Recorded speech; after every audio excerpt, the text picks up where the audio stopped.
18 years, 22 years of real estate investing experience now. I've been working out since I was 15. If you don't know that, I was scrawny. I was 113 pounds when I graduated high school at 6'1". My 9-year-old son is currently 100 pounds at 9. It's probably because I feed him. I'm pretty sure I would have been a lot bigger if I got the food, but what I got was drive and willpower, baby. I got the hunger, which gives me fuel every day. So I'm just wanted to drop in here today and share with you how I just met Clint Eastwood lookalike. Now, he was this 82-year-old gentleman who is jacked. I'm going to be interviewing him here shortly. I don't really socialize too much when I'm out and about. I try to just get in, get out. But every once in a while, it's like God whispers in my ear, and the person that I do talk to is like, you never would have guessed. So anyways, I just went up to him to compliment him that he was in good shape and keep up the hard work. And then I went back, started talking to him, and he sold an insurance brokerage at 55 years old, made it public. Awesome. He just works out. He's 82 years old. He looks like he's maybe 70, but he's in great shape. And it's just inspiring because I told him that a lot of people out there on the couch looking for comfort. But he did retire at 55, which just gives me, I'm just curious why. I guess everybody's got a different number. I should have retired at 38 when I had $1 million in the bank and I could have chilled.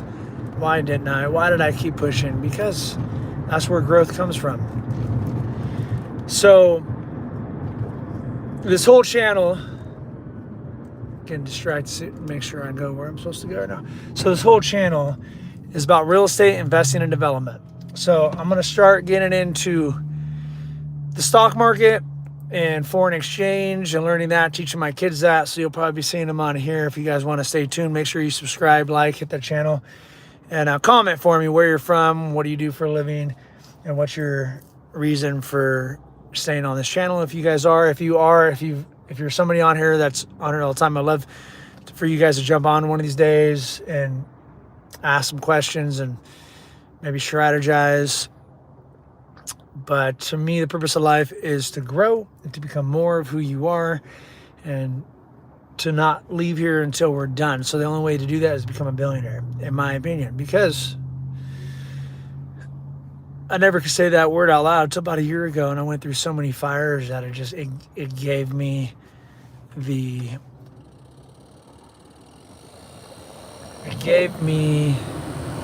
mindset, why not me, What is $1 billion? All it is a creative, it's focus and creativity on a skill, it's growth. So now there are people that are billionaires that don't have health, that, there's a lot of other things they can work on. For me, my goal is to become the best version of me every day. So I work out every day. So I input as much time and value into my kids as humanly possible. I'm at 2 boys, and I'm going to make as much money as humanly possible, because money is energy. Energy is time. It buys you time. It's freedom. But if it all went away, guess what? My health is more important. So people ask me all the time, what's more important, health or wealth? See, your health, obviously. But your wealth buys you health. So my goal right now is put $1 million. This is what I've been thinking about a lot is put $1 million in each of my parents' bank account. And the reason I want to do that is to give them, to let them realize that it's just a number. Like, self-love is more important than anything. But people put so much value on money.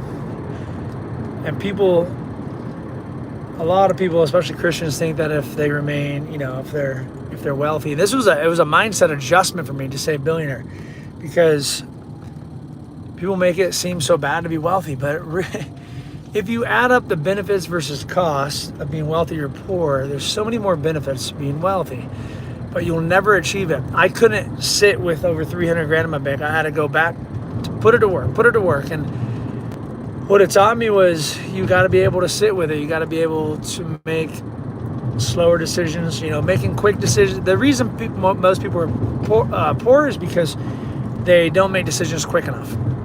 Or they go to a restaurant and they really spend a lot of energy looking at what they're going to eat. They're going to eat, for most of you, 1,000 more times this year. So Look at the server. What do you recommend? Thank you.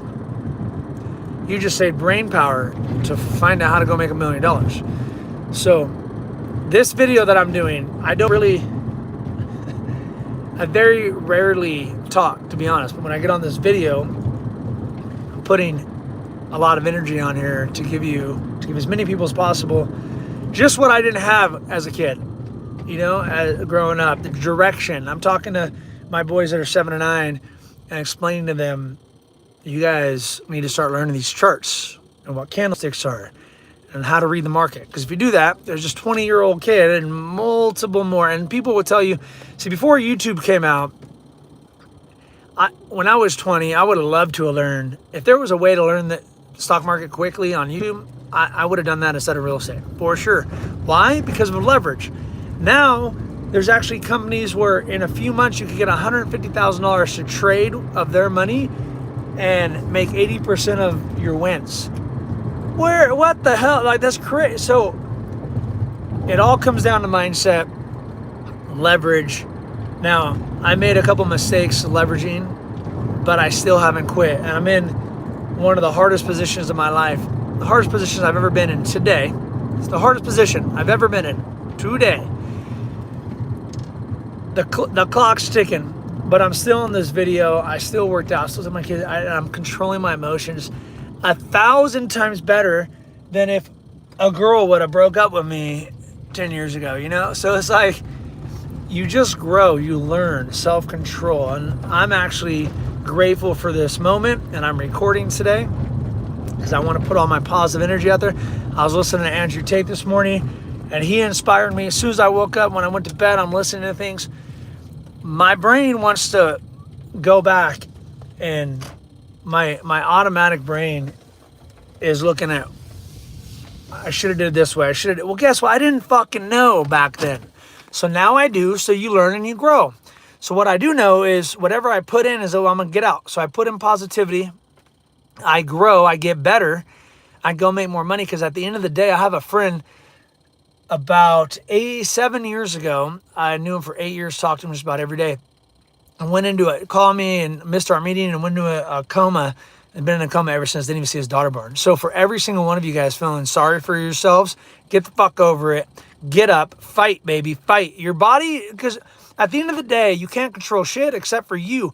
If you control your body and control the shape that you're in and your health, that is more important than everything. So when you're going through the toughest time in your life, you should be in the best shape ever. And when you're going through the best time of your life, you should be in best shape ever. No one should ever know if you're rich or poor by your physique. Your physique, because that's all. If you can't control your one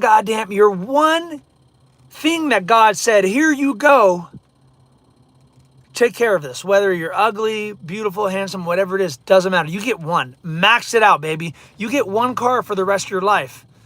Are you going to park it outside? Are you going to put it in the garage? You can cover it. I don't care if it's a Prius, if it's a Lamborghini, which I think is ridiculous. If I had a Lamborghini, I'd have a ticket every month probably. So why would I have a Lamborghini if I'm not racing it? It's so stupid.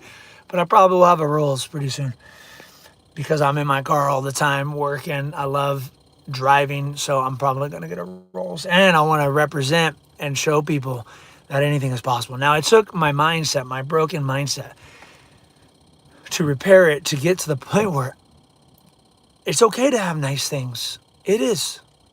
It's okay when your family and people look at you and you're doing better than them. It's okay, even though they're not happy for you. It's okay.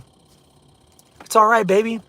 Love you, do you, become the best you, and get better every single day. If you guys don't know, if you're going through a rough time and you don't have other people listening, I'm going to give you a list of my top people. Jordan Peterson's probably on the bottom. Jordan Peterson, I'll go bottom from top. Jordan Peterson, Sebastian Ingalls, Patrick Bet-Davis, Alex Hormozy, Ty Lopez, Andrew Tate, and those are majority of them. So guys, check those people out. Listen, stay tuned to this channel. And if you ever want to get interviewed, if you're doing anything, if you want to learn more, grow more, hit me up. And I'll look forward to talking to you soon. See you on the next one.